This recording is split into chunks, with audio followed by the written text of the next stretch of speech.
Donc Anthony Vergy, je suis agriculteur à Cormelles-le-Royal dans le Calvados. J'ai suivi une formation à Tourville-sur-Ponton-de-Mer pour faire mon bac CGEA et j'ai fait ensuite un BTS technologie végétale à Robillard. J'ai travaillé 4 ans dans une coopérative agricole. Ça m'a permis aussi de voir un peu autre chose avant de m'installer. C'est très important pour l'ouverture d'esprit. Je me suis installé au 1er octobre 2015.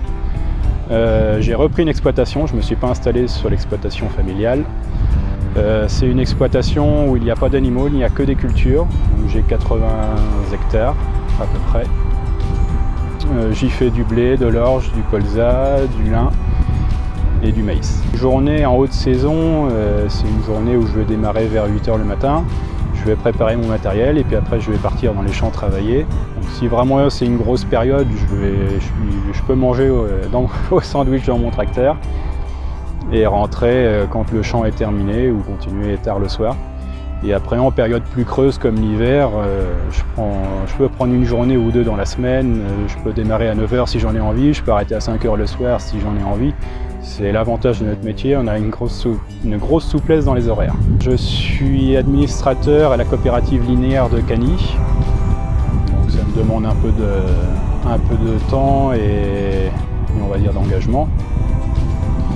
Et ça permet aussi de voir d'autres personnes, s'ouvrir aussi, être plus ouvert d'esprit. Et de mieux comprendre aussi la valorisation de ce qu'on peut produire dans les champs. Oui, j'ai une vie de famille. On a une vie professionnelle, mais on a aussi une vie de famille. J'ai une compagne, on a un petit garçon. Et l'avantage donc, de ce que je disais dans notre métier, c'est que je peux l'emmener à la nourrice le matin, je peux démarrer plus tard. Je peux aussi aller le rechercher suivant les journées. Si je veux, je peux prendre une journée pour m'en occuper. C'est le gros avantage quand même de notre métier. On a des grosses périodes de travail, mais on a aussi la chance d'avoir des journées plus souples où on peut prendre une journée dans la semaine ou deux et profiter aussi un peu de la vie de famille. Aujourd'hui, l'agriculture n'a plus rien à voir avec ce qu'il y avait il y a 20 ans. On est beaucoup plus consciencieux de la vie de nos plantes et de notre sol. On est, je ne vais pas dire à la pointe de la technologie, mais quand même, on a pas mal de choses aujourd'hui, d'outils d'aide à la décision pour savoir quand intervenir.